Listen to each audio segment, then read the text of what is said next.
Welcome to another soul-stirring episode of the Dream Hub podcast, where melodies meet the mysteries of the subconscious. I'm your host, Melissa Johnson, and today I'm taking a musical journey through the dreamscapes with Steven Ernenwein, a masterful dreamworker, lucid dreamer, and a multi-genre musician. Steven's life and work are a testament to the healing power of dreams, as he's devoted the last 26 years to creating music that resonates with the soul's journey.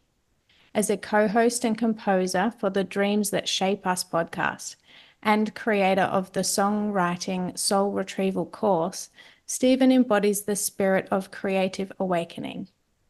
Get ready to fall in love with the questions dreams leave us with and explore the muse that guides us through the night. Thanks for coming, Steve. It's awesome having you Wow. here. Yeah, thank you for that. That was beautiful. Oh, you're so I feel welcome. honored.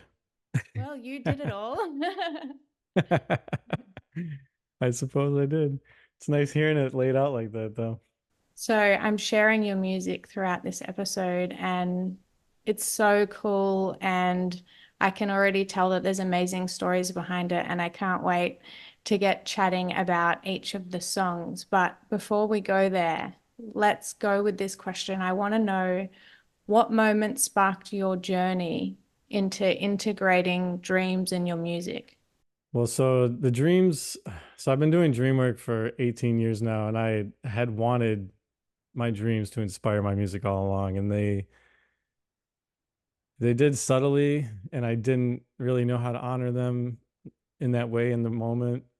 So I had a lot of musically charged dreams, but I never really had dreams that were like, here's a song title, or like, here's snippets of lyrics, or here's a chord progression, or hearing the piece of music.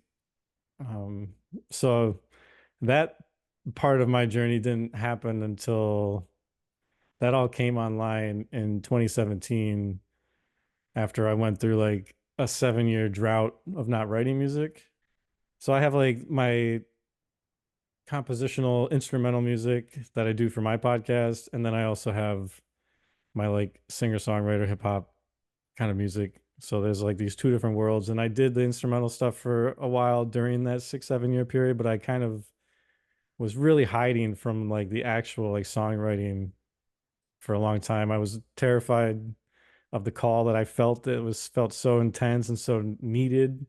And was so daunting to me to like try to know how to like live into that. And so I was using like the instrumental stuff as like a way of being like, I'm still kind of doing it, but I'm doing it like inside of myself. I knew I was doing it in a way of like not having to do the other.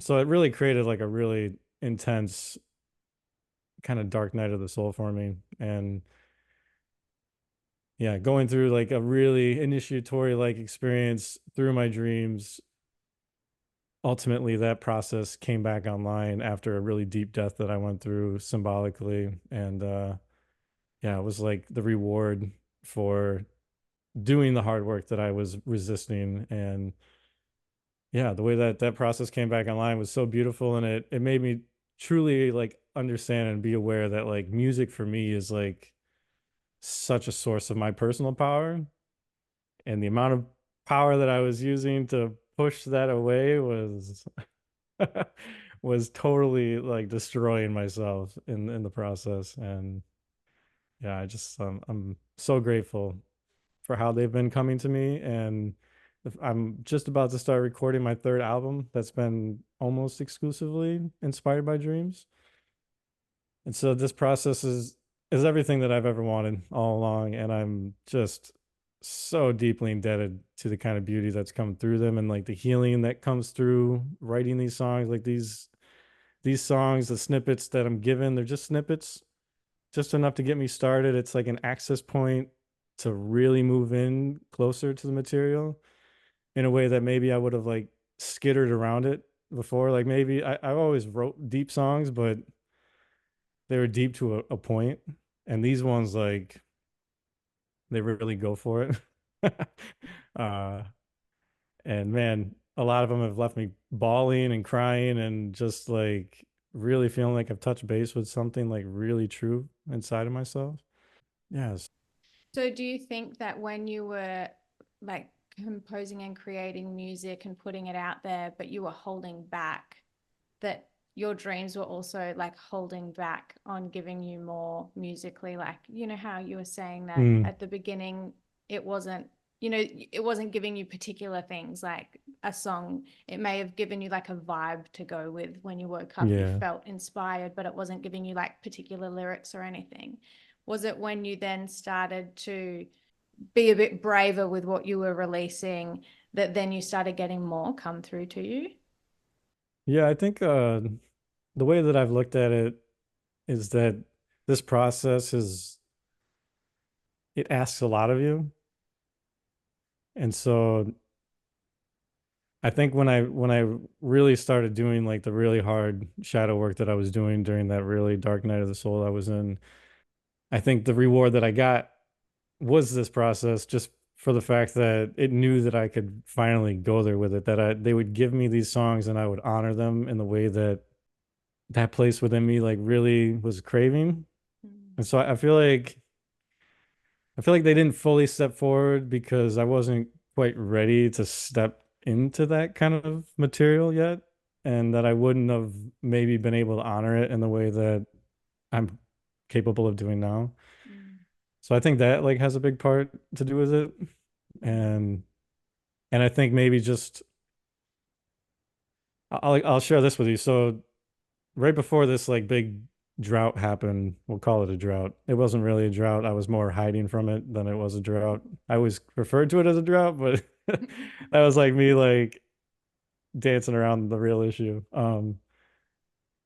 So I had two different lucid dreams. This was like kind of early in my lucid dreaming where I asked the dream when I became lucid, what is my purpose in life? And I had read online that you could do that and potentially something would happen, or maybe like a symbol of that would like rain down from the sky.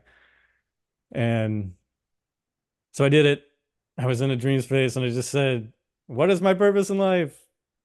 And nothing happened for a few seconds. And I'm like, oh God, uh, this feels terrible. Please give me something. And all of a sudden I like felt a thud next to my foot and I looked down and there was a microphone and I picked it up and it was just like one of those moments where like it just felt right and there's no words spoken. It's not like the voice in the dream was like you're to be a musician, but it just like it felt so affirming. Like when I was 13 I was in a music class and I remember the teacher, God bless her soul. She says out loud to everybody in the class, anybody of you have bands or do you write your own music? And I just went, huh? Like, wait, I could do that? Like, I'm only 13. Like, why did nobody tell me I could like try to write music?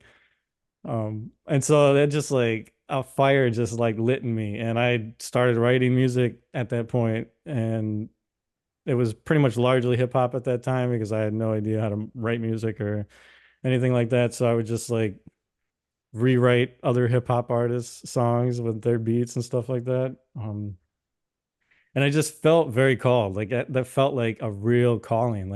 The way that like hit me and ignited that in me.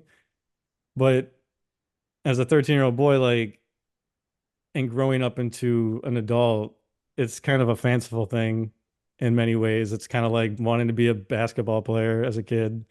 That's how it kind of felt like, well, this may never actually, this may not be really real for you. And who knows what is going to happen with it.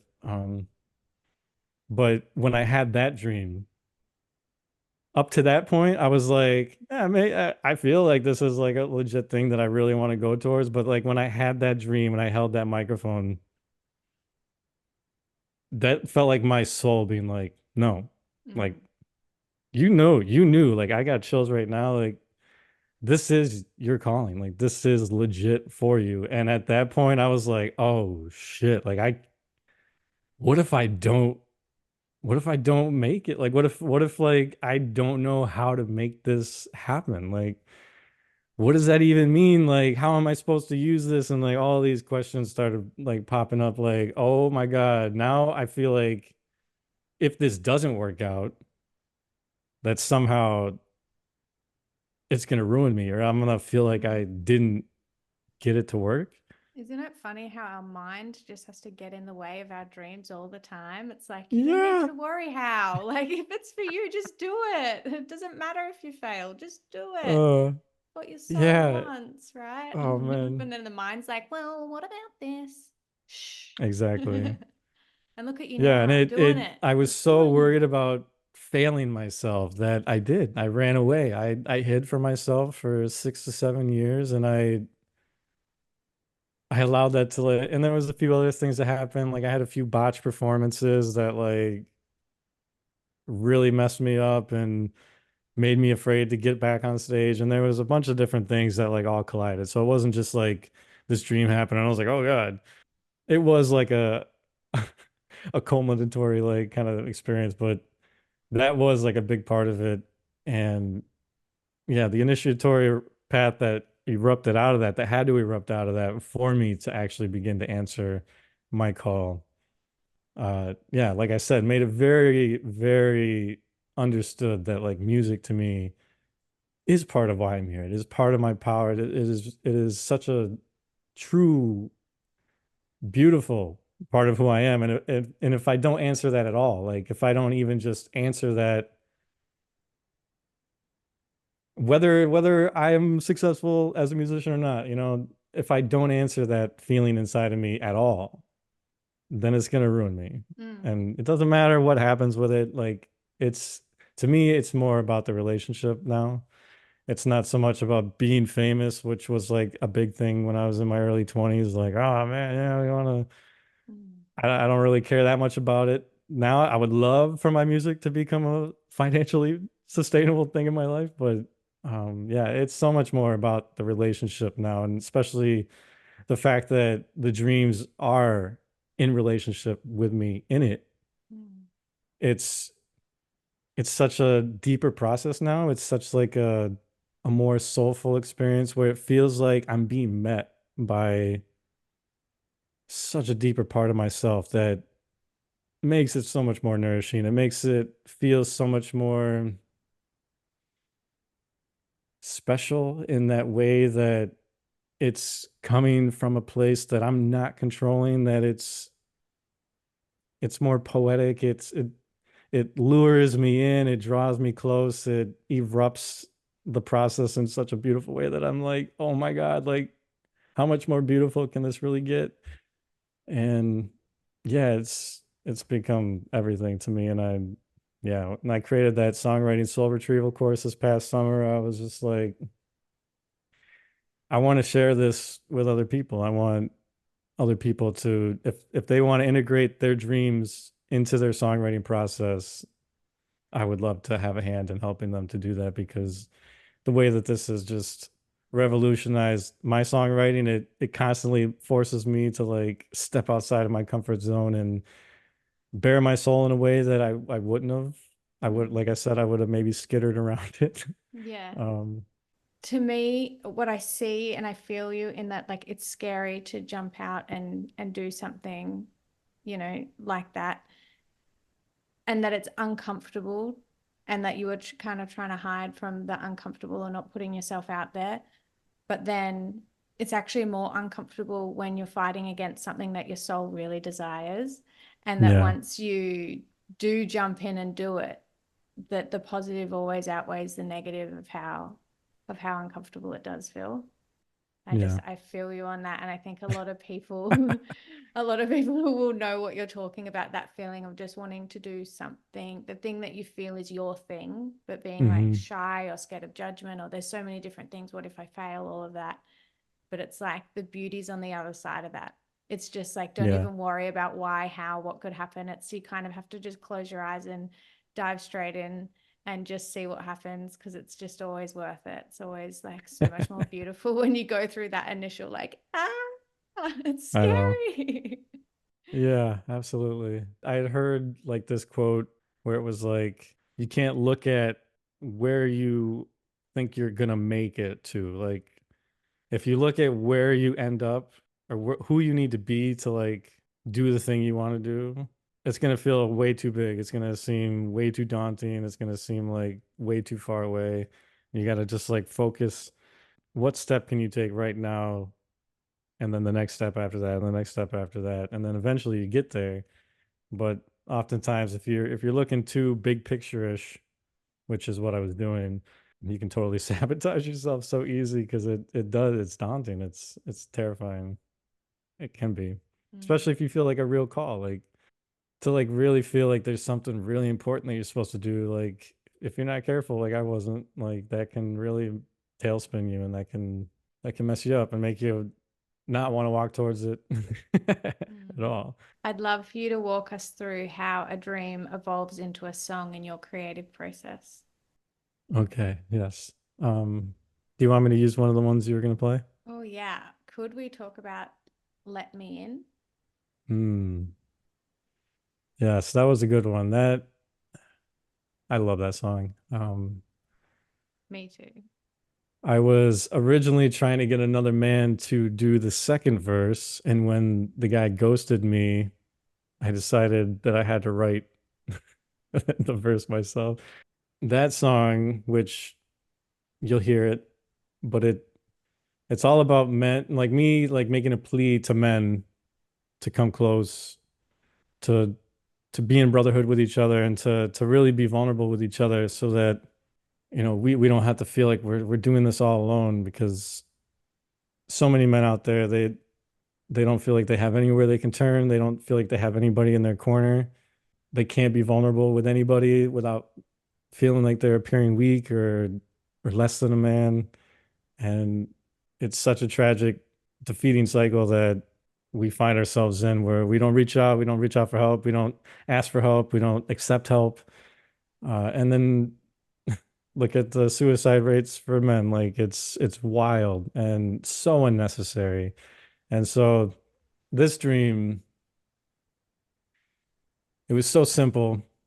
I was walking up to this man who I never looked him in the face, but he felt a lot like a boss that I had, that used heavy amounts of sarcasm and dismissive attitudes to keep people at bay. So I think it was just like trying to like give me an archetype of that kind of dude. I walk up to him and I tap him right on the chest and I recite the words, "I can feel it just within, just beneath your skin. Won't you let me in?" And I woke up from that dream and was like, damn, that is a great lyric. Wow.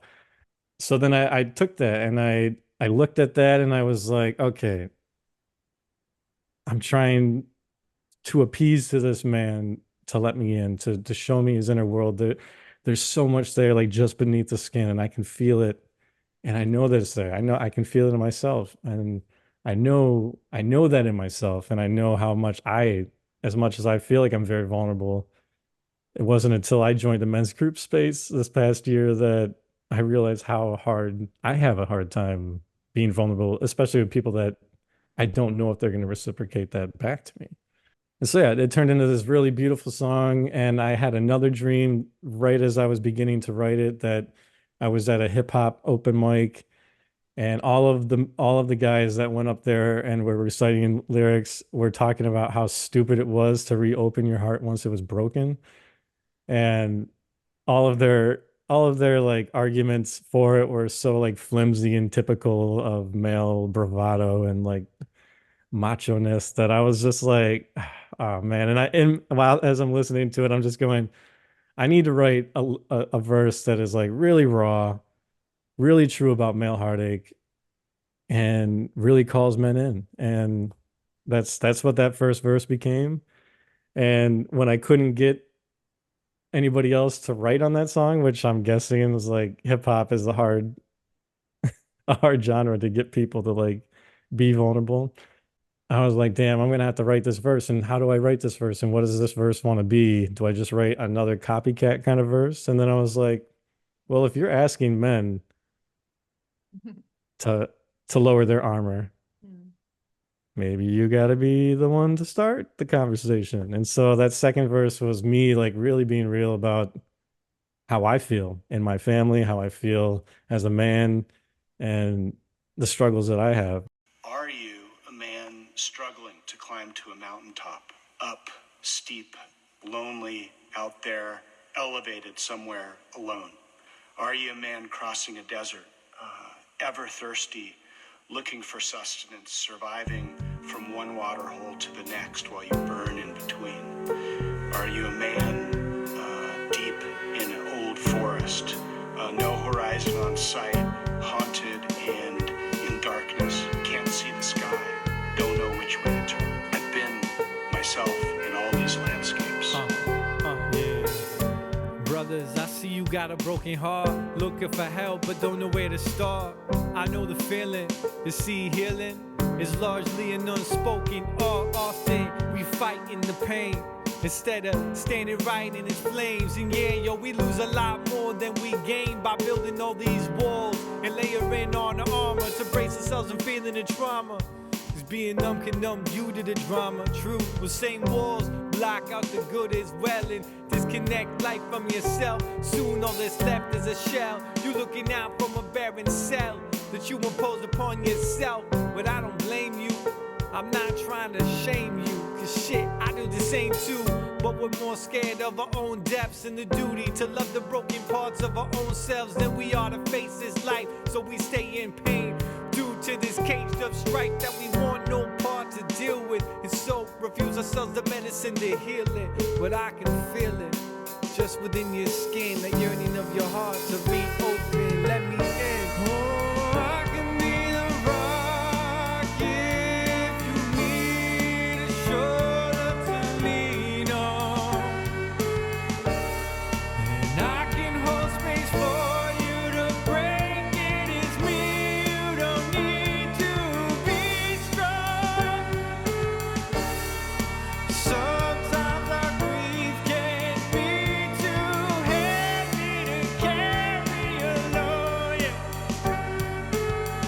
And I can feel it just within your skin. You're yearning to let me in. This storm in your soul, you don't have to face it alone. So let me in. Brothers, I also got a broken heart. Damn, where do I start? I always look like I got it all together, even when I feel I'm holding on by a ripped tether. Always hopeful, you know that life will get better, but will it ever?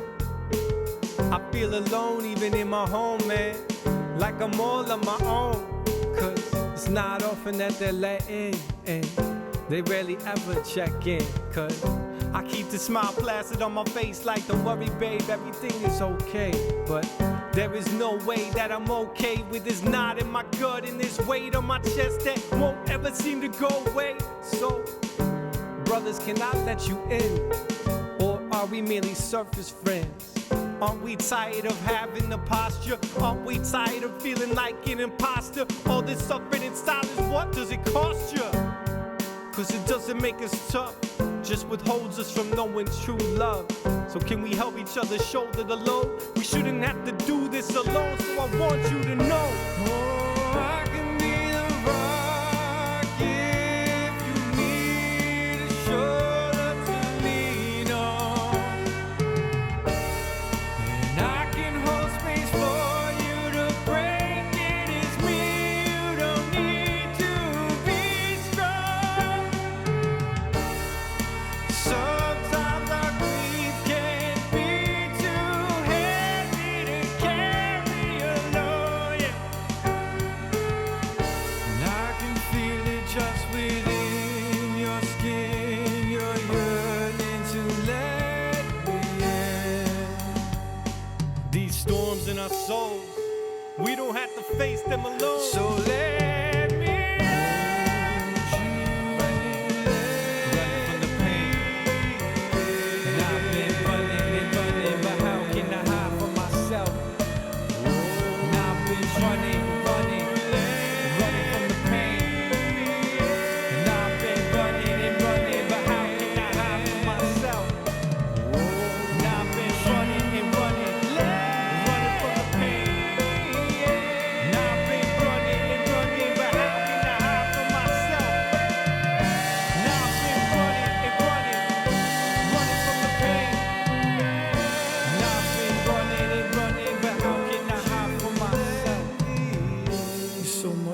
stronger than you know. But that storm in your soul, you don't have to face alone. Just let me in. You're so much stronger than you know. But that storm in your soul, you don't have to face alone. Just let me in, and I won't ever let you go. I know a lot of these trains, and I know that the journey never ends, and that's the beauty of it. I've learned through all these different landscapes of my life that I can smile, I can go with the sense of adventure, I can learn from the hardships and the ordeals, and if I'm not alone, if I'm working across the landscape as I did in endurance racing with a team of men, it makes all the difference in the world because you have people to lean on. Man, as that song just continued to like write itself, because the other part of this is that when I sit down to write, I'm like, please, whatever wisdom is behind that song lyric, like wherever that came from, whatever you're trying to get me to like uncover with that lyric, like keep doing your work. Like I sit down and I get into a really surrendered state and I connect with the muse, which maybe we'll talk about. And I'm just like, please, like keep doing your magic, like keep helping me know what this wants to be. Like I am the instrument here. Like please work through me, use me. I'm totally open. And I just follow all of the hits of inspiration I get and just one after another happens. And then I get to the end of a verse and I'm like, wow, that like really wrote itself. It usually like as the inspiration's coming through, you're like, oh my God, that's amazing. That's such a beautiful line. And then they keep hitting and you're like, oh my God, this is getting really deep and really like meaningful. And by the end of it, you're just like, like that just brought me to this really beautiful place. And like the awareness it brings and like just where it takes you into your own heart is, I mean, it's really, really special and really meaningful. And I mean, like that second verse when you hear it, I mean, I really I was terrified to put this song out because I really felt like I had really took my armor off and said some really true things that were really hard to say and even write. And just like trusting that and like writing it anyways was so healing. And that for me is like where the soul retrieval part of writing these songs comes from, is like being brave enough to go there with it and moving into that feeling and being willing to write it and put it out there. I mean, whether you put it out there or not doesn't matter, but if you do put it out there, like that's that's a whole nother like step of healing and like ridding yourself of shame that has been a big part of my healing journey. And yeah, just touching base with those really true feelings and like being honest about them and like really allowing them to hit you and move into them and be curious about them and know that that's where the dream was really trying to get you to go. Like that's like this is bigger than writing songs. That's what I keep telling people, like this is bigger than writing songs. This is doing soul retrieval work because you're recovering and you're reclaiming places within yourself that maybe you haven't touched base with in a long time, or like maybe you have been putting a wall up against wanting to feel, and hear this song like pokes that little perfect spot that as you move into, you're like, oh man, oh God, thank you. Like now I feel like I've reclaimed something beautiful in there, and now I got this gorgeous song to like connect me with that. And I don't know. I don't know if you can tell. I love this. I love it. I absolutely love it. I mean, I've heard of people talking about soul retrieval and that there's ways to do that within the dream world. But this is a total different, like this is like an embodying way of soul retrieval where you're talking about like tapping into feelings that you've suppressed and then seeing what kind of beauty can come out through that. And it's sort of like intuitive writing in a meditative space or something. Are you writing or are you using a voice recorder? I typically write. Yeah, Yeah. that's so interesting. So yeah, and to speak to that is like it's a especially if you are a songwriter, like this is such a gorgeous way to do actual dream work. Like I think a lot of people they get stuck in like the intellectual aspect of decoding your dreams, like analyzing your dreams, and you stay there and you don't do the embodiment piece. So you don't take it and you don't create something with it, or you don't move it from just the intellectual space into more of a, in this way, like a creative space where you like create something with it. I'm biased because I am a musician, but to me, like creating music is such a felt experience already. It's so embodied. You feel it come through you, and it's a part of you, and it feels like it's coming into you, but it's also coming through you, and you're playing, and you're moving, you're speaking, you're singing. There's so much to it that is like so fully embodied, that the songwriting part of it and then the performing and recording of it, and oh my god, like it really is like such a gorgeous way for songwriters to like really do deep healing work that is also dream work, and it is really truthfully like soul retrieval for sure. Like I definitely agree with you. There's, like you were saying, there's a lot of like psychological, like scientific ways that we can sit there and analyze what a dream means. And then, you could sit around and go, oh, well, that's interesting. Or yeah, you can really feel it. You don't even sometimes need to analyze it, because if you stop and actually go inward for a minute and let the emotions erupt, you know what it's about. yeah, And what you're doing by taking it full circle, like you're not just figuring it out or whatever, analyzing it, you're looking at all the different layers of it, and you're bringing it through you. You're honoring the dream by creating something beautiful from it. And in a way, rewriting any of the negative things that come through. It's like you're finding ways to help and fix bigger problems within the world, and you're bringing it out to share with others. You're not just keeping it to yourself.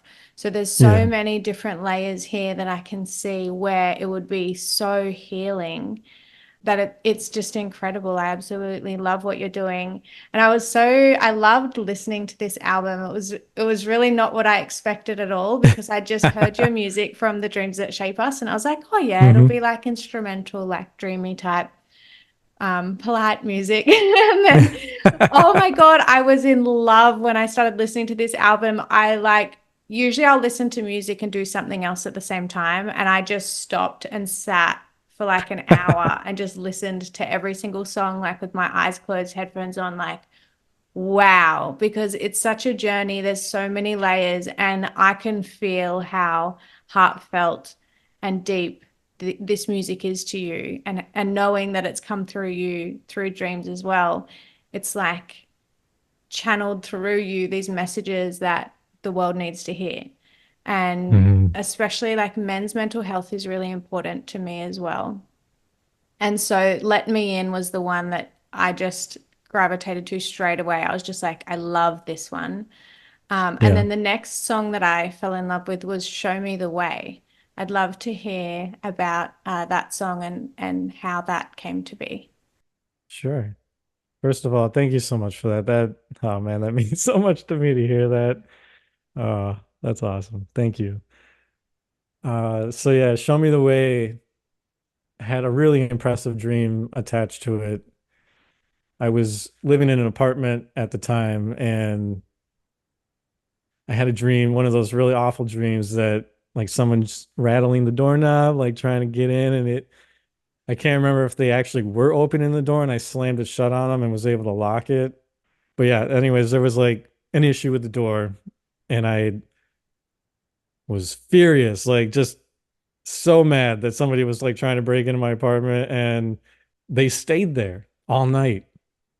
And I woke up and found out that they were still there, like outside the door. And I'm like looking out the peephole, and my neighbor comes out of his door, and they start talking to him and then following him down the staircase. And as I see who they are as they're going through the doorway to the staircase, I realized that they're like Mormons or like Jehovah Witnesses, like, and I got so pissed. I walked out and I'm like, wait a minute. You guys are Jehovah Witnesses or like whoever they were. And I'm like, and you guys stayed outside my door all night. Like, what the hell is wrong with you guys? And I'm like chewing them out down the staircase. I'm like, you guys made me have to feel so unsafe all night. Like, and it's you, like, pretty harmless dudes.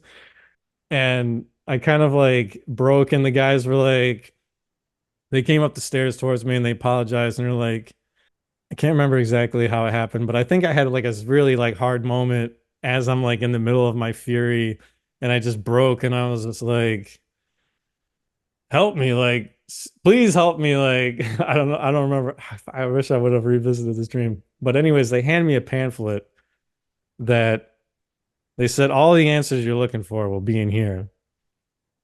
And I'm like, yeah, okay, buddy. And they hand me it, I take it, and they leave, and I'm looking at it. I'm pretty sure it said on the pamphlet, show me the way. And it had like some other writing on it that I'm not remembering, and maybe I didn't even remember it in the dream. But I had this like hardcore moment of like really feeling into that, and really feeling like I was, not that I was lost, but that I was like really in need of like a real like touch from God, or like it just had this moment, this overarching like moment of like feeling like I really needed like a God like moment to like help me know how to move forward. And this music just rose up in that moment in the dream, and it was like so beautiful and so haunting. And I remembered that it was like a 4 chord song progression. The third chord was this weird bluesy chord that shouldn't have been in that lineup, but somehow it worked. And that's all I could remember about it. I couldn't remember like what the chord was, and was analyzing the music so hard. Like I'm like, oh my God, I need to remember this when I wake up, because I was like becoming partially lucid, and woke up, tried my best to recreate the beat. And this happens so many times when I actually hear the music, right? Like I try so hard to like bring it back the way that I heard it, but it almost never works out like that. And typically the way that I've come to like understand that is like it gives me this vision for what it could be. And then when I wake up, it's so butchered in my head that it at least gives me like something to reach for, like to shoot for. And in that process of like trying to shoot for that thing, like this other thing happens, and I'm like, oh, that's really cool. And that feels like kind of like where it wants to pivot right now. And so it's almost like it gives me that nugget to like have me thinking a certain way, or like approaching it in a certain way that something I can't anticipate happens. And that's a really cool part of this process, is like having something that just like spontaneously happens, that shifts it, or brings it in a way that feels closer and more connected to me. And so yeah, that song had a few revisions, and then I had my friend Mike put guitar over top of it. And when he sent me the guitar riff for that, I was like, damn, that just sent this up a whole nother level. And then my other friend Mike, I had two mics credited on that song, who did the drums for it, and that was like, man, we got a hell of a song here. And yeah, so that song, I just sat down, and that was a real deep surrender. And I just, it is a plea to God in that song. But the more I listen to it now, like it's also like a cry to my dreams. I mean, you can listen to that song and hear that it's me asking my dreams to show me the way too. I love that So yeah, extra layer. yeah, and that's the Yeah. cool thing about this process too, is like the songs become dreamlike because they're inspired by a dream. There's layers to them that I can't even anticipate when I write them. And if I just allow the process to happen to me, typically I'll sit back from a song, and I'll be like, "Oh my God, like I actually hear like a whole different thing in here all of a sudden, and that was not what my intention was going into it. And this has like 3 layers now, and holy cow, like man." So So cool. Well, I'm really excited to play that song. So I'm going to put it on for the listeners now. So this is the song called Show Me the Way.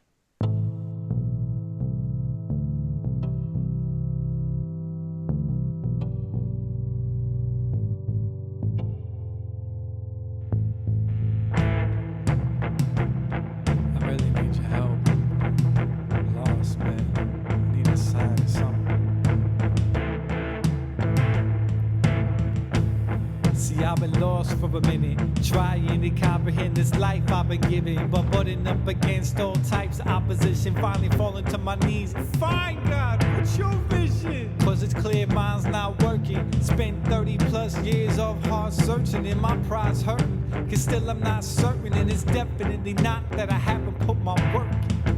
But there's nothing left for me to do except surrender my life to you, cause my ego's shy, finally humbled and brought to its knees. Crazy thought, but you made me God, so what is it that you would ask of me? And how can I contribute to your masterpiece? With humility inside, intuition is my guide. For the first time in my life, yo, I finally stepped aside and I cried. Show me the way back to the water. Show me the way back to the sea.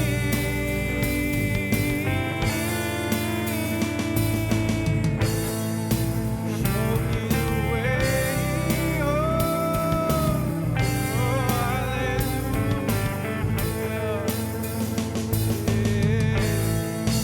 Show me the way back to me. May you clean my eyes and offer me insight. May you free my hands to help me balance dark and light in the depths of my soul. May you thresh from my being everything that I hold too tight and cling to. Obliterate all my untruths. May my naked soul be the only poetry I sing you. May I stand before you, vulnerable and humble. My stomach rumbles, I'm hungry for you. May you quench my thirst for the truth.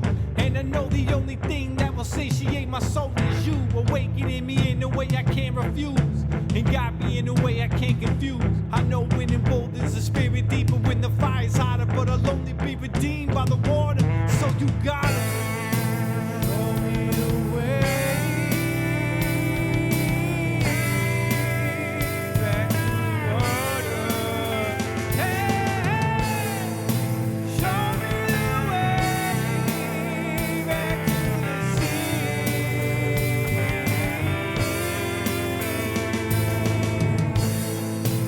Show me the way, oh,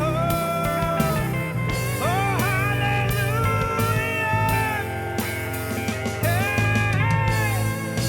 show me the way back to me.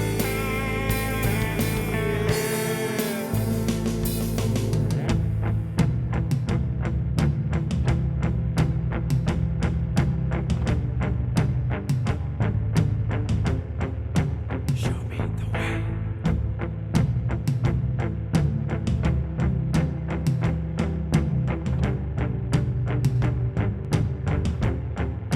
Show me the way.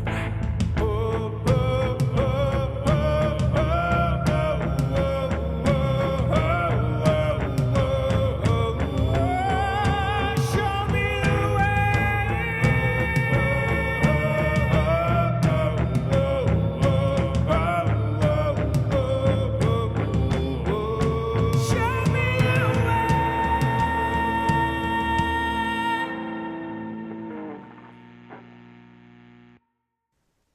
Awesome. Now, I wanted to ask you, we were talking about this, but it just kind of got brushed over very quickly earlier.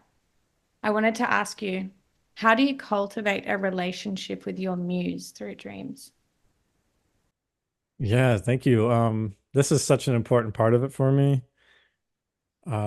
Especially when I was doing the chorus this last summer, I was really curious to see how this aspect of it was going to translate for other songwriters.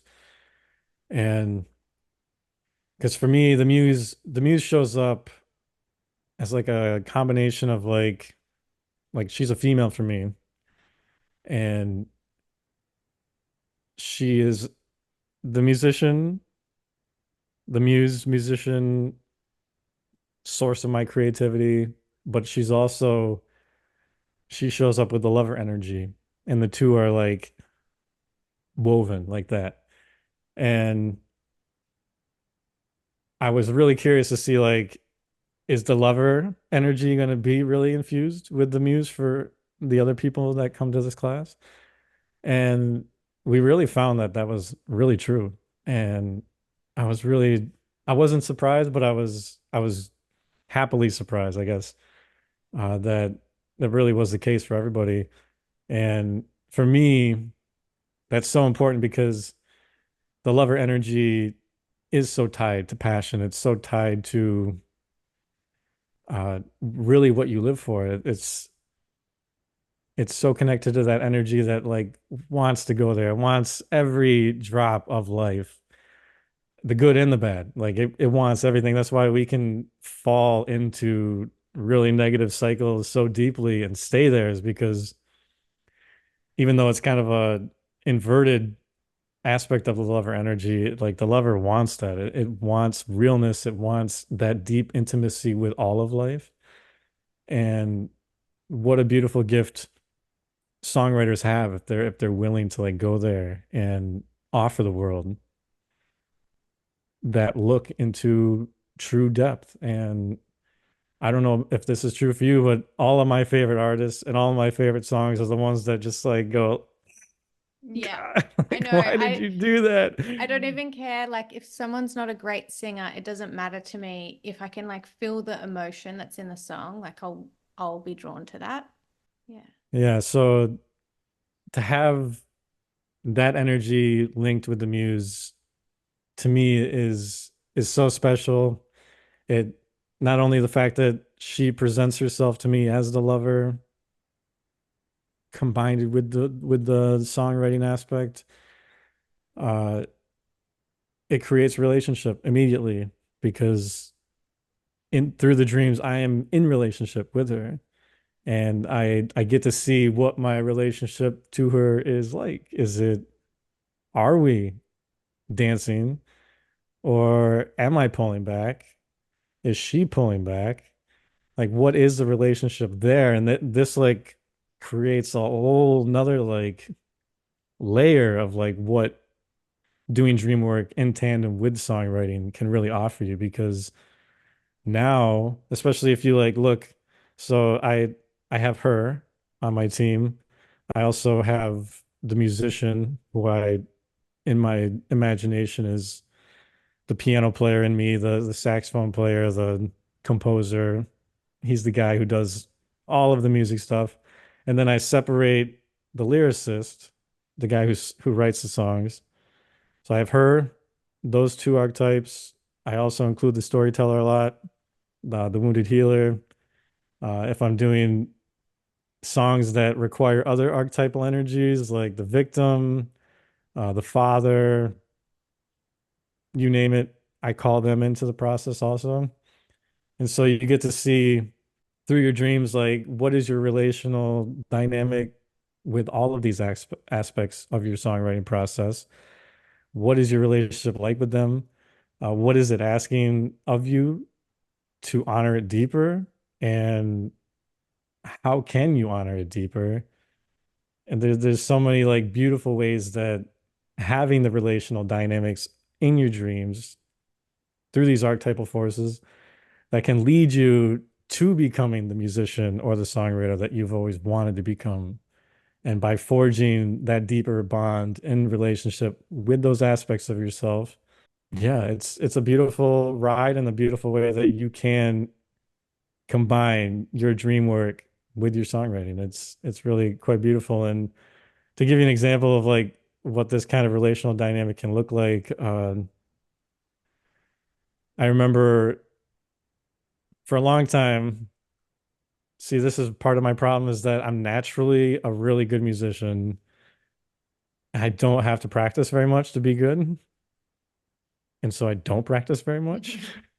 And if I did practice, god damn, I could be so much better. And holy cow. But so for a long time, like, I don't know what my problem was, but I was it's secretly sabotaged. It's a way that I was like trying to thwart myself from being out there. And so I would only like give myself like a week to prepare to perform. And then I would not do as great as maybe I would have wanted to. And it was like a really crappy way of like kind of reopening wounds of like shame and like feeling not good enough, or like in a way to like try to scare myself off the path unconsciously. Like there was ways I was doing this, and one time after like a really botched performance where I like did not give myself enough time to prepare, I just went into it blind kind of, and I had a dream that this guy who is from the local music scene, he came to me in a dream. So he was like the musician slash lyricist. And he says to me, you know, I'm kind of done with you. This is bullshit. You never like, I can't remember exactly what he said, but he like, he really gave it to me. And then he walks off. And the whole rest of the dream, I'm like desperately trying to find him again. And I woke up and was like, oh, damn, like he's pissed. Yeah. And like, if I'm gonna get back in his good graces, like I gotta figure out like what I'm gonna do here. Like, how am I gonna show up better? How am I gonna honor him in that place within me in a deeper way that I'm not like secretly sabotaging myself, or like, I don't know. To me, it sounds so stupid now, like to think about it. Like, why were Yeah, you but not? because Exactly. you're a lot more healed now than you were back then. So now you Yeah, see it in a exactly. different light. Yeah. That's But so there's cool. so I many love like that beautiful ways. dream. Yeah, there's so many beautiful ways that your dreams can show you what you're doing relationally Mm. to yourself, and really encourage you and challenge you to be better. It's pretty wild. What do you do? What are your dream practices so that you can remember more dreams and like stay in touch with them? Or let's say you had a musician show up and they're like, I want to make deeper songs. I want to get in touch with my subconscious. I want to do this dream and music stuff, but I can hardly remember any dreams. How can you help me? Yeah, I think yeah, this will be a beautiful way to say it. I don't know if I've ever quite thought about it like this, but for me, writing songs is really about me giving myself over to the process. And with this whole process, it's made it even more true to that. That if you want to get involved with dreams, if you want them to be in your life, if you really care that much about them, if you hear what I'm saying and you're like, oh my God, like this dude sounds like so passionate about it.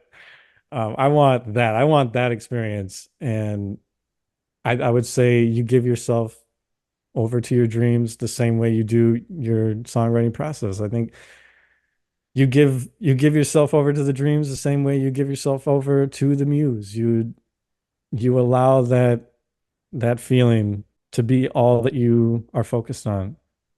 You just surrender completely, and as you're getting ready for bed, you just really connect with that. You really connect with that deep yearning. I think yearning and longing, as much as the new age world has tried to tell us those are really bad emotions to feel, I think they're like very beautiful emotions to They're very feel and to romantic. connect with. Yeah, Yeah. it's good. And they make you want to connect with something.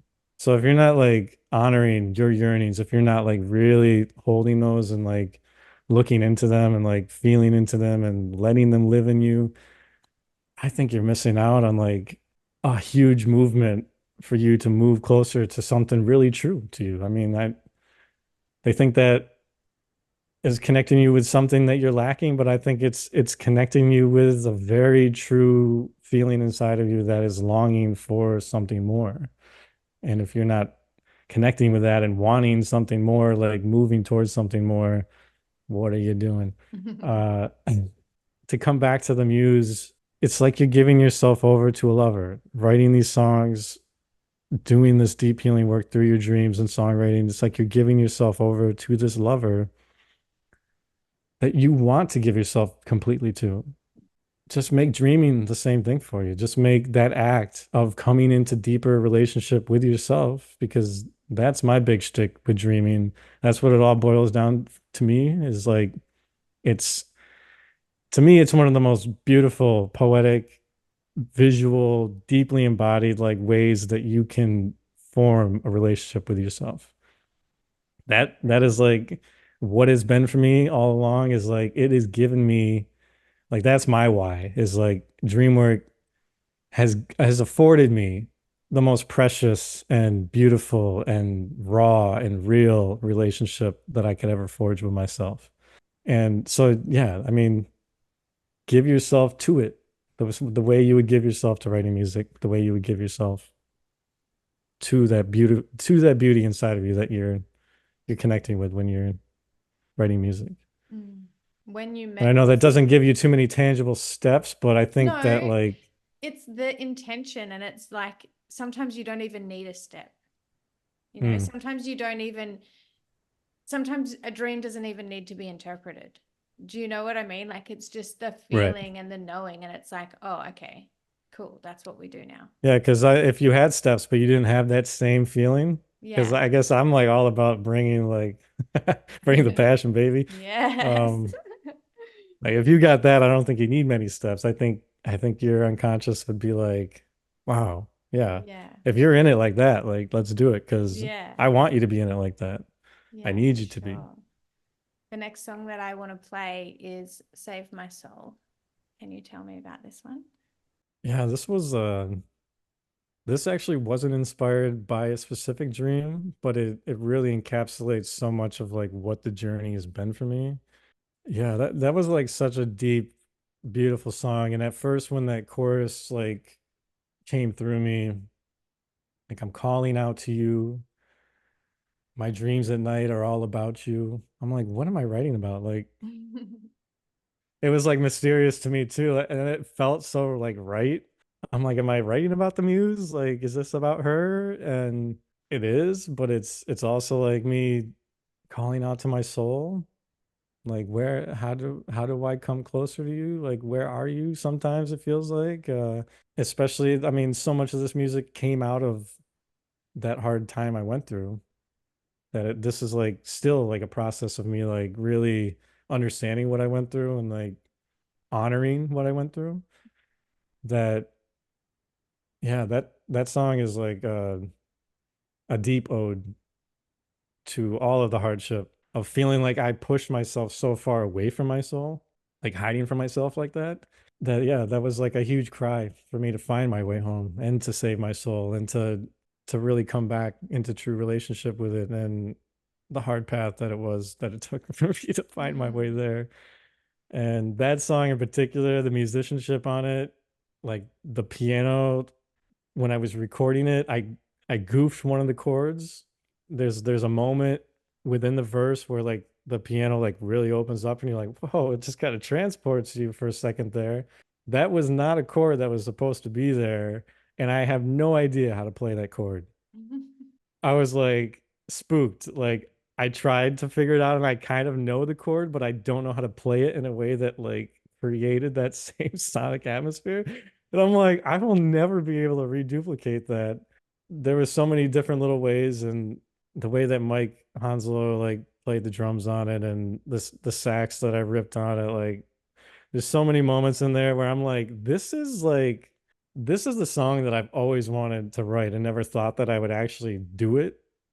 Like there's so many like great musicians that I like hear songs of theirs and I know every little like cymbal hit and I'm just waiting for those one moments where like a fill happens on the drums or like a guy's ripping a solo of some sort and I'm just like, God, this is so like and I'm like, I'm never gonna write a song where all of the elements kind of just fit right and you're like waiting for the next element that you really like about it. That song is like that for me. Like just the way that the moan kind of soul aching moan that I do kind of dances with the saxophone and the keys. I don't know. It's just and this song actually is where I taught myself how to harmonize. So like the harmonied voices you hear in the bridge, uh, that was my first attempt, and that like changed everything for me. I was like, oh my God, like I didn't think I could do that. And so that song in particular, even though it wasn't inspired by a dream, there were so many different things that happened in the creation of it that edged me up and revealed to me like so much more of like what my music could be and what it could sound like. And it's so haunting and just I don't know. I love that song. and it's weird for me to like gush so hard about my own music. No, but it is really good and I can't wait to play it. I'm gonna pop it on now. But it kind of reminds me of, like if someone's had something that they're like pushing themselves away from, or like, I don't know, it just reminds me kind of like the start of when you're about to discover your own dream world. Like, I get a lot of beginners coming to me that are just like, overwhelmed with life or whatever, and they've heard that dream therapy could be helpful, or people that are having nightmares and stuff like that. And this song kind of reminds me of like that beginning place. A lot of people that I've spoken to that are like experienced dreamers, a lot of us have become that way from a really negative, critical time in their lives. Like, we're all sort of like phoenixes rising from the ashes, where we've had a big downfall first and then like this awakening. And yeah, this song just kind of reminded me of that moment where you've had the shit in your life and you're ready to ask for help, and you're ready to turn it around, and you're ready to like face yourself and dive in. So I love it for that. Awesome. Thank you so much.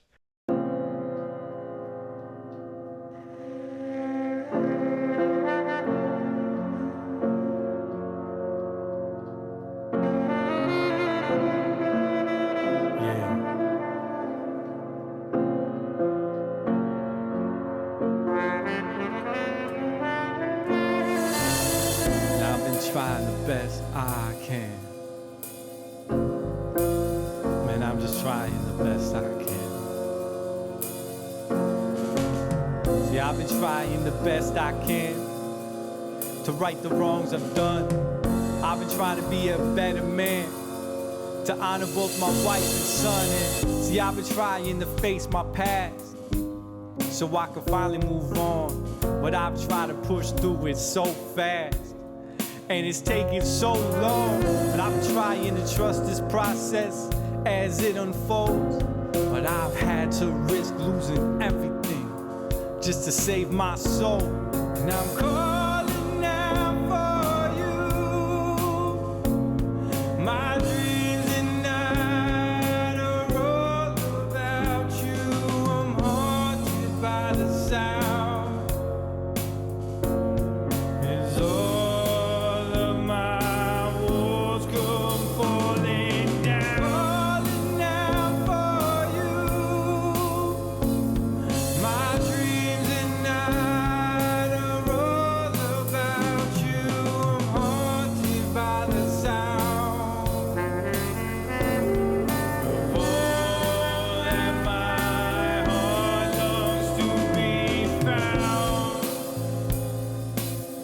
I've been trying the best I can.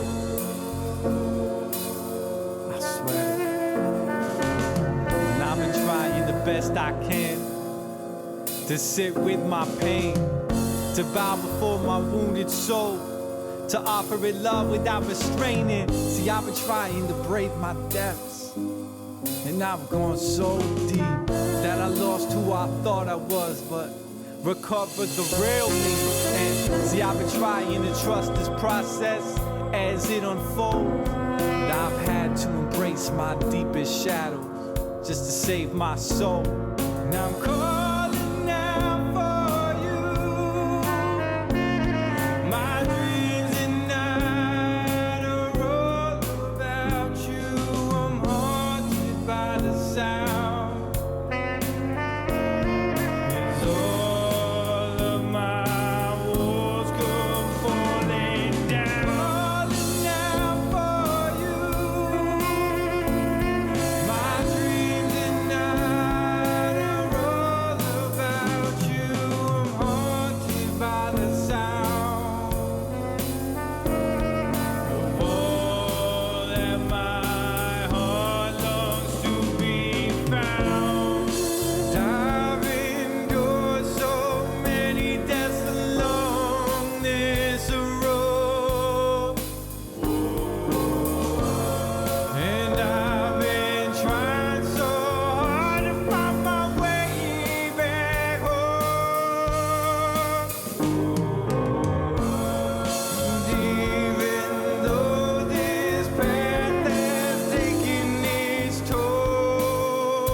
I've been trying the best I can. Look at me, can't you see I'm trying the best I can?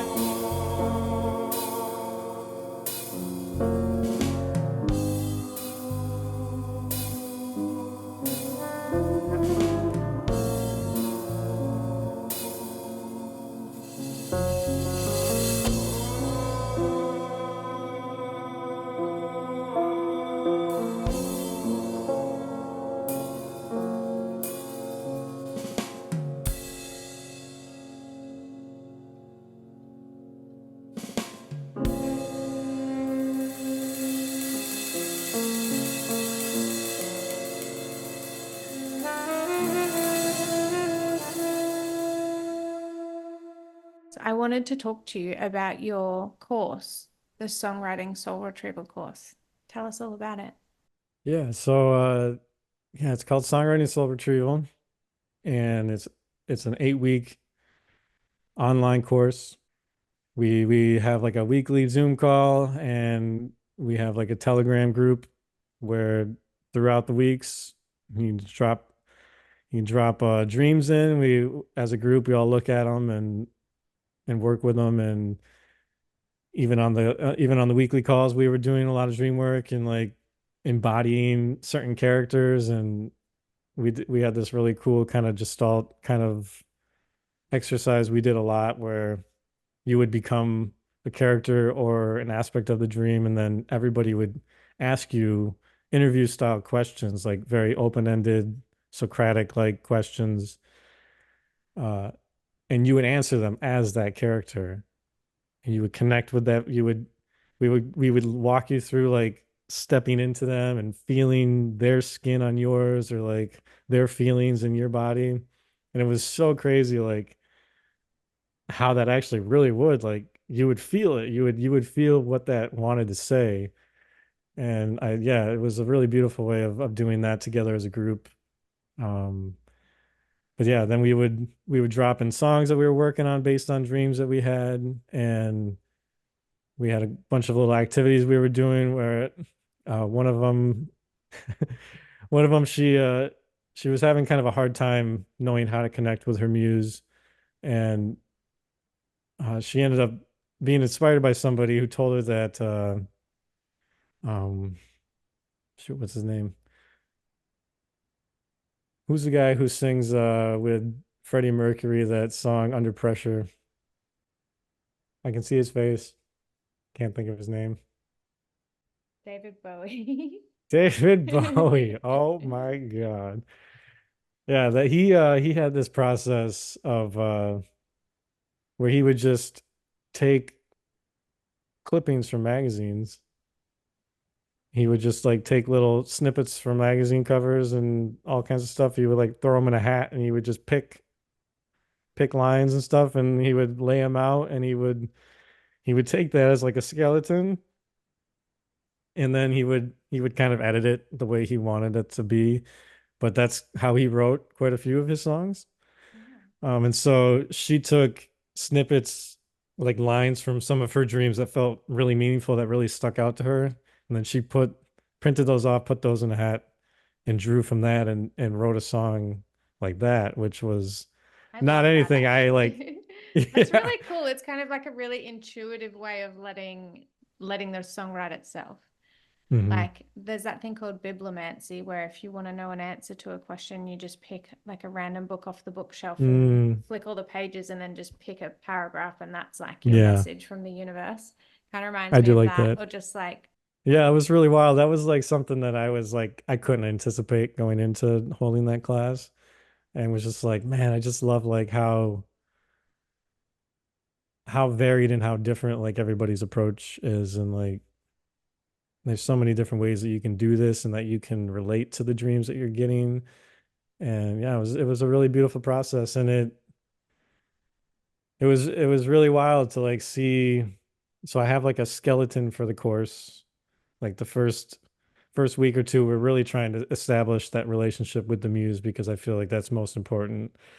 Um, and to see the muse dreams that were happening for people, like I was like, oh my God, like so much of this course was hinged on hoping that people's dream incubations would actually stick. Yeah. And to see that it did was like really wild, because I know how like finicky that process can be sometimes, that I was like really like praying hard, like this either like really falls apart for me really fast or whatnot. But yeah, it was really beautiful to see that a group of people coming together around this shared intention must have really like done something for their psyche, where it was like, okay, well, you committed to be here, to be in this container. We're gonna give you the work. Like we're gonna show up with you to help you do this. And that was beautiful to see. So man, everybody, if a couple of people didn't write songs within the context of the group, but you could see that the process was working them in a different way. I feel like the process met everybody where they needed to be or where they were at currently. And yeah, so for some people, like to have the relationship with the muse was a struggle, because some people have wounded muse figures. I had a really wounded muse figure. Um, and so if you have a lot of, if you've received a lot of critique and that critique has become your own on your work, if you're really hard on your work, um, if you're a perfectionist and you don't even put music out or do anything with it because you don't ever write it because you're so hard on yourself that it has to be perfect.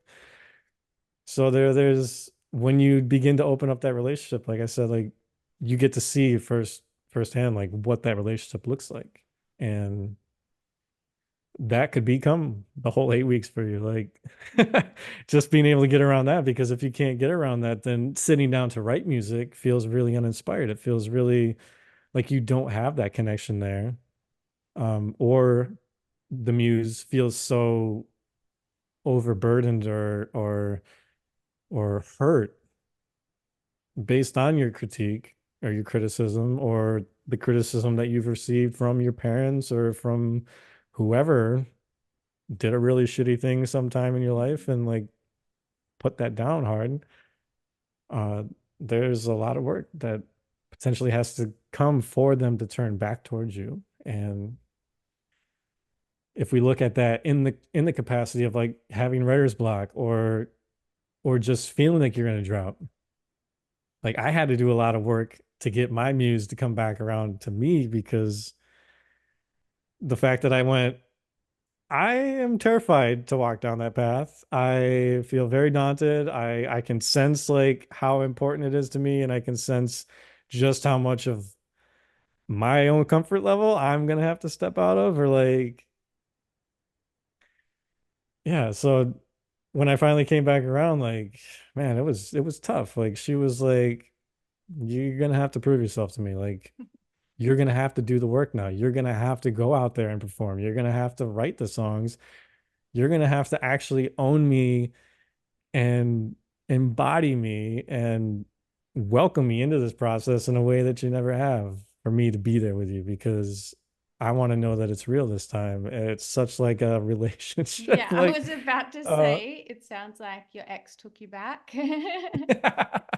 yeah, and But it that, makes a lot of sense. It really does. yeah, So yeah. And did so you just, it's, sorry, you go. I was just gonna say that, yeah, and then she appeared on a couple occasions in those early days as a few ex-girlfriends of mine. One of them, and specifically, was a musician, so it like was really appropriate. That makes a lot of And sense. yeah, it was a ride, man. And I'm still in that dance with her, because I'm not arising fully to where I want to be, and I'm still kind of like, because I guess the hesitancy for me is like, this is very vulnerable. This is my music is such a part of me that to put it out is so vulnerable. And if I don't receive the reaction that I want in my heart, like what does that do to me? What does that say about me? Like there's all these dumb voices that And then come you up. just have to go And back and remember that if you don't do it and you're not vulnerable, how are you going to feel then? yeah, Yeah. no, that's, yeah. Well, you're Exactly. putting it out there now on this episode, so hopefully she'll be very happy with you tonight and you'll have a lovely I know. dream. Exactly. So when you Oh help man. connect people with their muse, is it just like you use like dream incubation and you kind of willing them in, or do you have any other kind of a technique that you use to help people kind of uncover who their muse is? Yeah, so the way that you can look at the muse is that the muse is that feeling. She is that energy, or he. For the women that were in my class, it did he did appear as a man. Um, uh, that feeling that you've always felt as a songwriter, that comes into you, that moves through you as you're playing, that feels like something greater is happening here. That is her. That is her energy. That is that spirit within you that is moving forward. You can call her your soul. I mean, the height of what this means for you as a songwriter doing this kind of work is that she is the anima. She is the emissary of the deep unconscious, like the true self. I mean, the way that Carl Jung talks about the anima experience is that she is kind of the she is the figurehead who is like the relational kind of bridge between you and the self.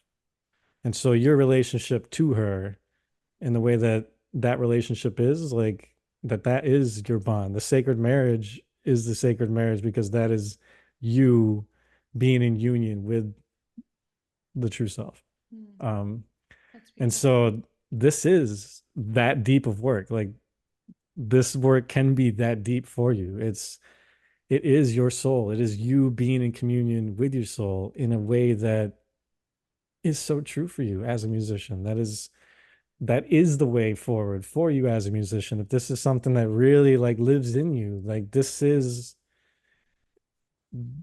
how you can be with dreams and be with yourself in the context of being a musician, being a person, being a human. That's what makes it so special to me is because this is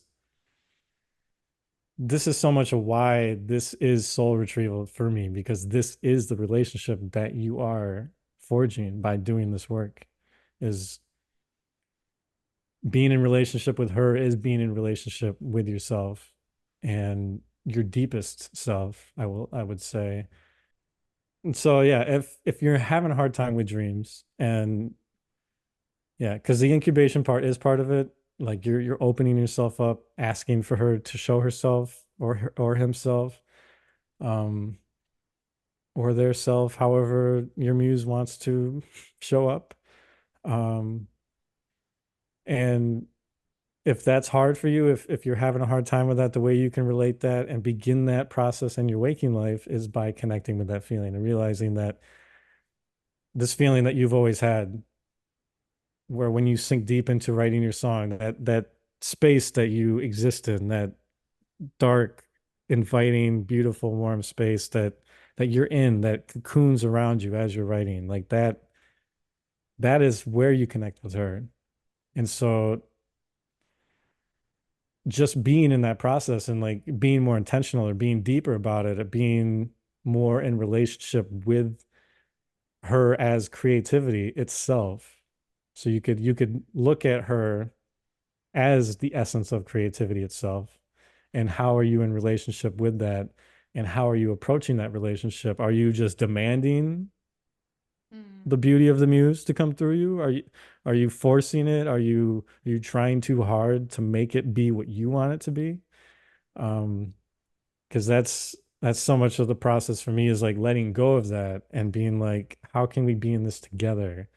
So if you open that door as a collaboration with your soul, with the creativity present in this universe that does move through us, what can that be like for you? Like how can you sit in that space? And if you can hold it like that, what comes out of that? Like as you sit there and you allow that kind of an experience to happen, instead of just sitting down and being like, oh, let's fiddle around until we find something we like that is part of it for me. But to have that moment of like intentionality where like, no, this is bigger. This is a bigger process. This is more meaningful to me than just writing music. Mm. This has more import. This is about me forging a deeper relationship with my soul. Um, that coming at it from that angle, I feel like that is a good access point for you to discover something more special about yourself, or about the process for you, because then you're open, then you're in a more state of surrender where magic can happen, where these beautiful little accidents can happen that you weren't anticipating, that you couldn't anticipate. And as you move with them and flow with them, things happen. Your music is writing itself through you. You're not even trying. It's just happening, and you're just marveling while it's happening, and you're just in that flow state. Like, it's beautiful. It's so beautiful. So if you're struggling, I would invite you to think about it as a relationship. I would invite you to inspect what your relationship is to your creativity. What is it? What is your relationship to your heart and soul? What is how capable, or what capacity do you have for being so open to a relationship there? Um, and yeah, how deep are you willing to go? How true are you willing to be to that space within you? And Yeah, go there and see what comes up. It's yeah. it's really inspirational. Like, I'm no musician at all, but I can resonate with what you're saying in the way that I used to be an artist, and yeah, I'd have a wounded muse in there as well because I've completely shut that out as well. But I know when you Mm. said that feeling, I was like, oh, I know that feeling. Yeah. Um, and lately my art tried to come back to me in a dream, and it kind of like waved a white flag at me by like painting a white rainbow on a white canvas to say like, I'm sorry and I'm here still type thing. And I haven't gone anywhere with it since then. So I'm going to embody what you've been talking about and give it a go and see what appears and let you know and Yeah, see, please do. And I mean, this can translate so easy for any kind of art, yeah, whatever you got, whatever you're doing, because it's the same feeling. It's that creative force that moves creativity, through yeah. us, that is connected to all of us. And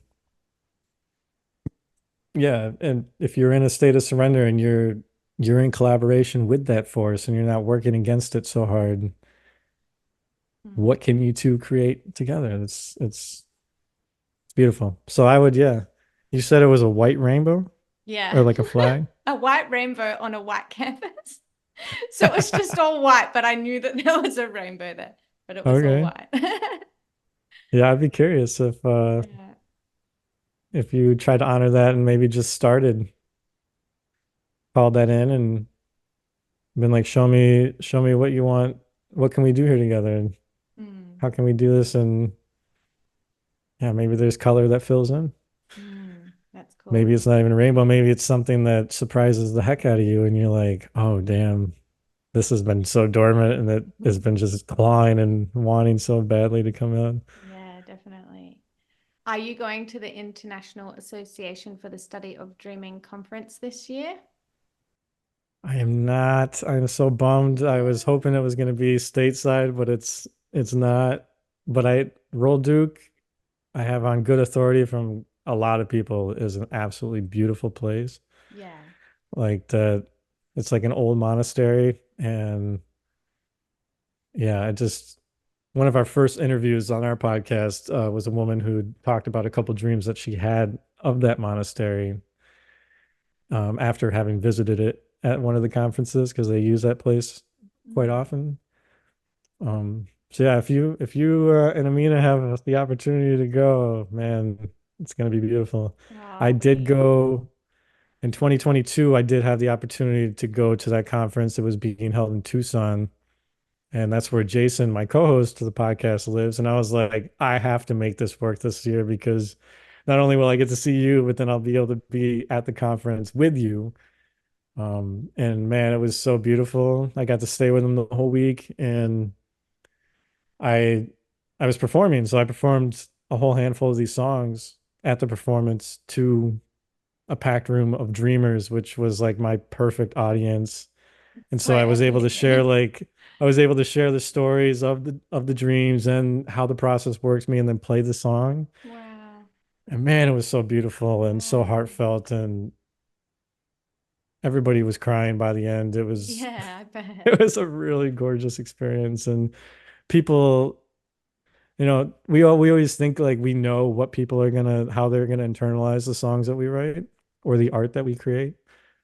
And there was so many people that came up and told me like how certain things affected them, and I was like, this is like nothing that I could have planned for.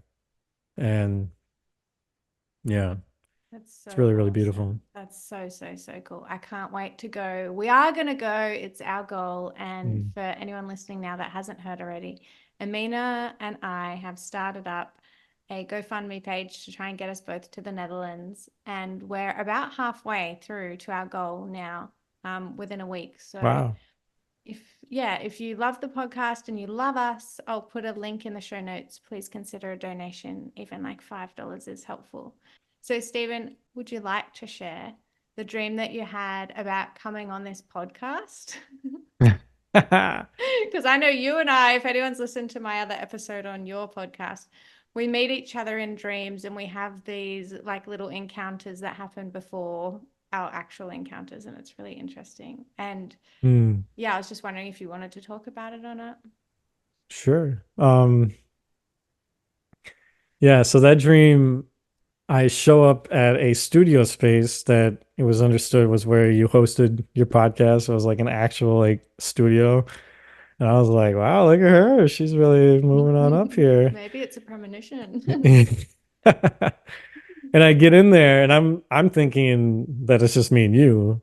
And I get in the room, and then there's like four or so other people that were there to be interviewed at the same time. And at first I'm like, oh, that was not what I was expecting. But they all were like really honored to have me with them. And I don't remember them upon awakening, but in the moment, it seemed like I knew who they were. It seemed like they were all dream podcasters themselves. And yeah, and then the actual studio, like the setting of it was a really weird looking space. Like it was dark, like it wasn't very well lit, but it wasn't like scary dark. It was just like ambient dark.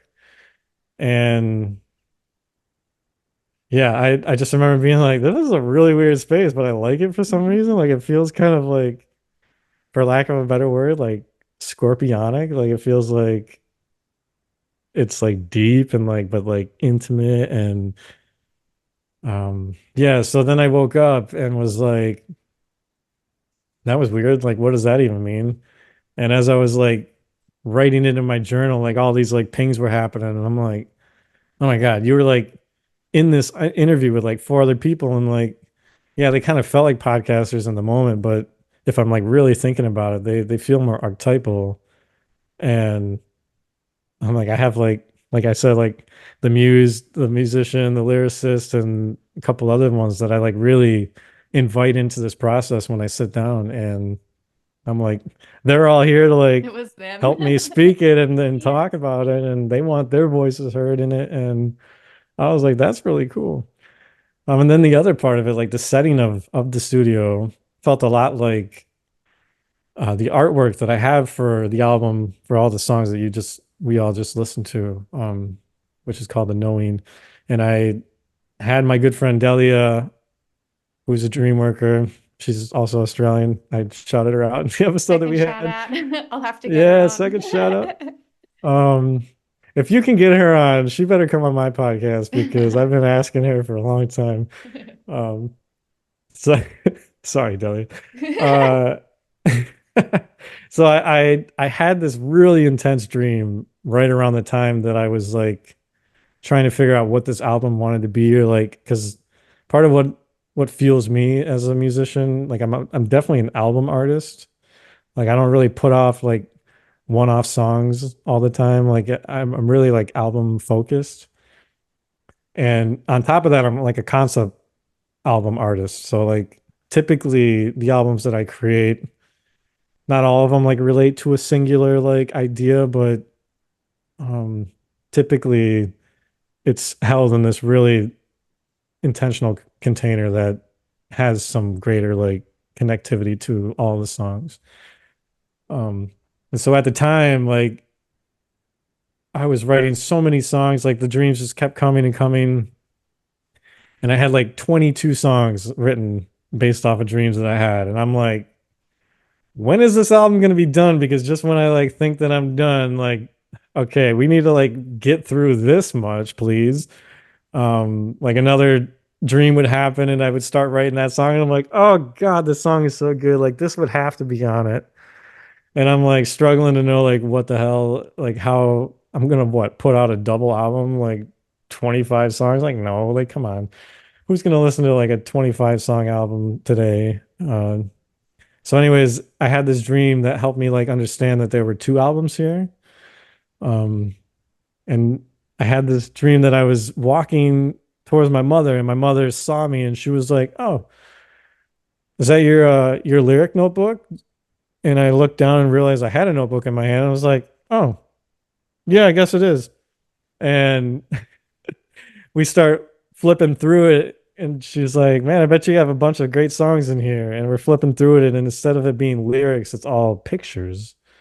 It's like these really like intense like images, and the only one that I can remember was this image of this man who was suspended in a cylindrical water chamber, and all around him were like these like like mad scientists kind of like vibey things and tubes and pipes, and it had that like dark like intimate feel. And in front of that, well, so the man is in the tank and he's unconscious, he's just floating there. He's unconscious. And there's a scorpion that's in the tank with him, like a large scorpion, and that is unconscious too. And there's this wall of security guards in front of this water chamber, and their eyes are kind of glowing, and they just seem to possess this knowing. And me and my mother are looking at this image, and we're like, "Oh my God, like that's intense."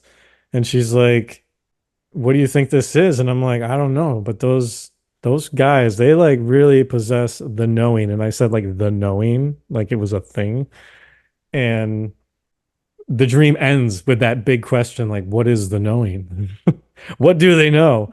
What is this? And it rips apart, and I was like, oh my God. Like there's so many dreams that I can see like fit with this image. So for me, like this image is like me unconscious. I'm being suspended in this water chamber, and the scorpion is there, this symbol of transformation. And it feels like in the dream that if I awaken, the scorpion also awakens. And what will that mean for me dancing in a swimming pool or like a a pool with a scorpion, and the sting, like imagining like the sting that would come from that felt electric. It felt like it would shock me and almost like shock me back to life. So it was almost like if the man in the tank understands what the knowing is, if he comes to know of himself and he has this awakening and he does awaken to the truth of who he is as a man, of as a human, of whoever, however you want to look at that, that can come with pain. The sting from the scorpion can be painful, but it's also transformative. It also like initiates me into being the man that I know that I am. And so that album, I listened through it, and for me, I hear so much of like the pain that I've had, that I've carried, and processing that finally, and like really giving space for that. And what does that mean for me as a man stepping forward, of taking ownership of that, and being able to hold that for myself finally. And there's it's so much deeper, and there's so many layers to that. But yeah, that's ultimately like how I knew like this was its own album. Like this was the songbook and that was the image. And so all the songs that felt connected to that went on that album. And the other album that I'm about is still something that I'm working on right now. And I'm about to start recording it, is my ode to the muse. It's going to be called A Fire's Ghost. And it's all about me trying to recapture that fire and to, yeah, to bring life back into that. And yeah, so Wow. We're going to have to do an um, episode 2 when that album comes out so we can hear all the yeah, stories about those songs. That is so yeah, because awesome. those are really special and really deep, and yeah, they those were really prodding to the heart because they connected her. Mm, They really tapped that deep longing and that soulful grace that, yeah, has never abandoned me, but wants me to be better, mm, wants me to not absolutely. abandon myself. If you're a musician, engaging with your dreams and asking for them to give you those little snippets and to trust in them and to allow them to be seeds that grow into something really beautiful that takes you into places within yourself that you can't even anticipate right now. There's been so many little snippets that I've been given that I didn't really know what to do with them at first. And I sat with them, sometimes a couple months. And over time, like they worked on me and like life happened to me that informed me deeper, like what that song actually really wanted to be. And like one of them was called She's Lost to Us. I was just, uh, my co-host from the podcast, Jason, came to me in a dream and said, I want to write a song with you called She's Lost to Us. And that was pretty much it. And I woke up and was like, okay, it's a beautiful title. It Yeah. really, it's deep. It means something to me. But like, what does that actually want to be? And I had no idea. And I was driving far away for work one day and I was having a real hard time with myself that day. I was really struggling to like know how to like get above these feelings that were rocking me that day. And I felt like, having done this work for so many years now, that will I ever get there? Will she ever take me back? Is there any hope for me? Like, and it just rocked me so hard and I realized that that's the place it wanted to get me to, like to really feel into that cavern inside of me that feels bottomless, that feels like, how am I ever going to heal my soul? How am I going to ever right this relationship? Um, how do I ever arrive? And it that song is this gorgeous, very heartbreaking ode to my journey of trying to like find my way back to her, and speaking honestly to that feeling that she does and has felt lost to me. And to really go there with that song was so deeply healing, and it's so haunting to me to listen to now and just be like knowing that I'm not fully on the other side of that. It still feels like there's so much work to do yet, but man, that's a deep well to have been dropped into, and what beauty came out of that. I mean, it's a gorgeous, haunting ode to loving her, and that's really what this can be for you. It can be such an access point for you to find your way into these really true feelings and to write from really true feelings that will connect with other people. Like this is, you're going so deep into yourself that I find that it can't help but connect you truthfully with other people, because your feelings aren't special. Like this is a human experience. Like this is a shared human experience. And when you are able to be that truthful in your art, that's when you have the possibility and the capacity to truly touch people with it. And And if you're not only looking to just heal yourself through your art, if you're looking for your art to be a healing power in this world, then I don't think that you can skirt that. I think you have to be willing to fully show yourself as raw and as vulnerable and as beautiful as possible, because people know when you're skirting it. I mean, look at all the pop songs. Yeah. like like yeah, it's cute, like it's fine, like, but nobody's like, damn, that song like really gets me every time. Um and if it does, like, God bless your soul. But Well, the thing is, but then yeah. you know as well, don't you? Like you were saying, like sometimes you can be naturally talented at something, so you don't practice and you just kind of show up and you're not giving it your all. And you might even still win the show by doing so, but when you know that you haven't put your best efforts in, Hmm. it's sort of like you're hurting yourself. Like, what's the point? If you're going to go somewhere, like I'm a very do things at 110% kind of a person for this exact reason, because I Yeah. hate the feeling that comes with something when I do a half-assed effort. And yeah, if Yeah. you're skirting around things and just trying to find the easy way to do stuff, what's the point of even doing stuff? Like, go Yeah. deep and bring it all, I say. Yeah. Yeah, absolutely. And part of what I'm trying to get to with that is like there's such a for me it's I write until I tap that emotional truth. And I know that I hit that when it drops me deeply into it. And I'm like, oh shit. No, this okay. This is where we were going all along. Like, oh wow. And that either comes with crying because, oh my God, I just touched base with a pocket of grief that I haven't touched base with in a long time. Um, if I could just give one more example real quick of what that looks Yes, like. yes, please. So I have two kids. My daughter was just born last year. She's just over a year old now.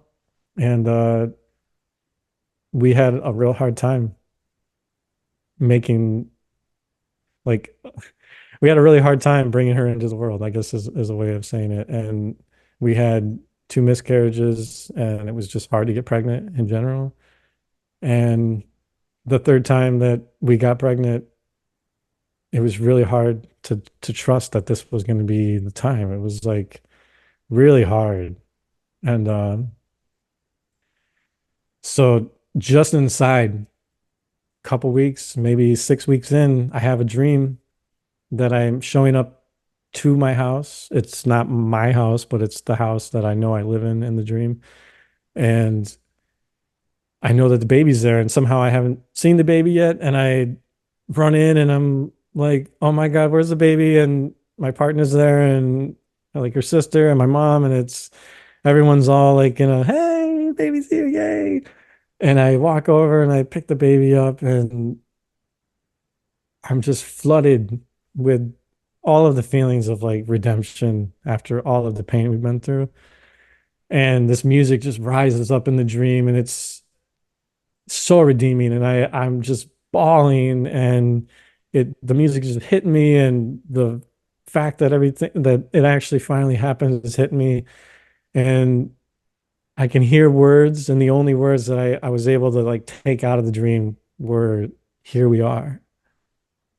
And oh my God, like to have here we are, I was just like, God, what a power punch of three words you could have given me. Like to think that like this is it. Oh my God. But we hadn't even gone to the first ultrasound yet. So I'm like, don't you dare do this to me. Like, don't give me this song. Don't give me a dream like this unless this is the real deal. Like, I will be effed up, dude. I will. And I was like, I am not going to write this song until I've seen that ultrasound. Did you say she was about 6 weeks in? Yeah, like into a pregnancy. Do you know that that's when the baby's heart starts beating? Really? Mm-hmm. Wow. Ooh, that gave me goosebumps. Yeah. I wonder if Wow. it was around that time. It might have been. I'll have to double back and look. Um, but yeah, so but I was up. It woke me up in the middle of the morning. I still had a couple hours before I had to go to work. And I went down in the basement and I was sitting there and I'm like, I can't write this song because if I write this song and it happens again, like, oh, that's gonna make me so mad. But I pulled up an old song, like I had like recorded just like a chord progression like a few weeks before. It was beautiful, and I was like, I don't want to forget this. And I recorded it. And as I was opening up my recording program, I saw it like in the recently opened, and I'm like, I wonder what that sounds like. And I opened it and I listened to it, and I just started bawling because I was like, oh my God, this is perfect. This is it. And I used those three words and I just started kind of messing around and seeing what it could become. And this chorus just fell right out of me. And I was just like, oh my God.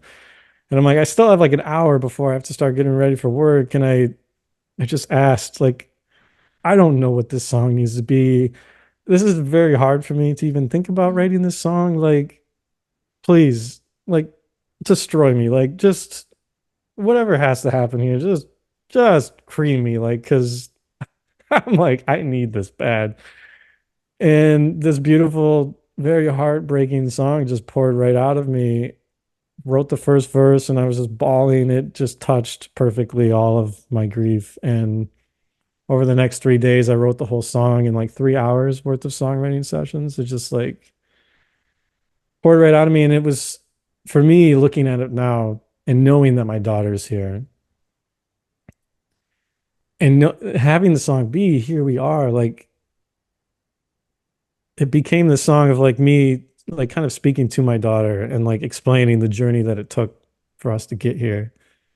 And the end of the song is like this beautiful like I can't wait to meet you so that we can welcome you and whatever. So it's gorgeous. And for me knowing how hard even having that moving forward as each week went by and trusting that this was actually going to stick, uh it was a beautiful way that my dreams had forward sight into what was going to happen, knew that this was it, and knew that for me to fully give myself to this pregnancy, I was going to have to face all of that grief that I had and that I thought I had processed, but it was clearly that it was, I mean, if I like, even now I've been almost crying just telling that story, like really dialing back into it. There's so much still there for me. But man, that was like it's one of the most beautiful ways that the dreams have like really helped me move through something like very specific. Like, and most of it is like me like healing the grief of losing sight of myself. But this was like very specific to like something very deep and powerful that man, that song to me is gorgeous and it's wonderful. And I played that one in Tucson and that was if nobody was crying up to that point, me telling that whole story and then playing that song, that was the crusher. Can I have that song to put on here? The message. Yeah, for I sure. love it. Thank you. Thank you. Thank you. Thank you for sharing your music, for sharing your dreams, and for reminding us all about the profound connections between our dreams and our creative spirits.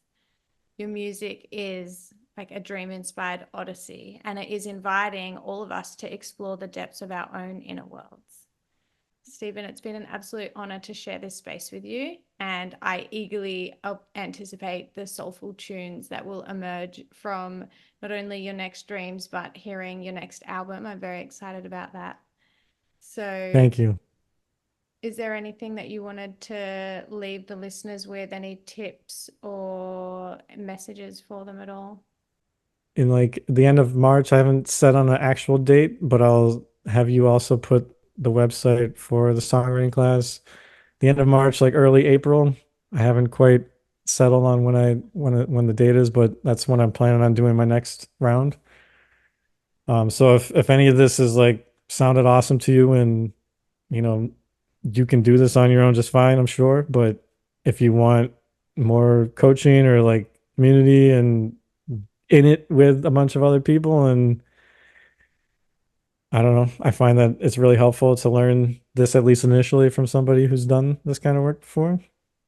Would love to have you. And yeah, that's it's exciting for me to be able to share this because I mean, it bubbles out of me. It's the link between dream work and music has been such a beautiful part of myself, and it really is like something so unique and so niche and so like true to me for me to offer the dream work world. So anybody who's out there who's feeling an itch or felt something tingle or something like really hush over top of them today, I would love to have you be a part of that and to welcome you into that, because it really is, it's so deeply meaningful. It's so transformational. It's really so connecting, and I can't speak to it highly enough. So yeah, do it. Do it. Jump in, baby. Thank you, Steven. Well, you've done a great job explaining all of that today, and yeah, it's very moving. I'm blown away by today's episode. Thank you so much. And listeners, remember to embrace the night's wisdom and to let the muse of your dreams shape the music of your soul. Until next time on the Dream Hub podcast, keep dreaming and keep creating.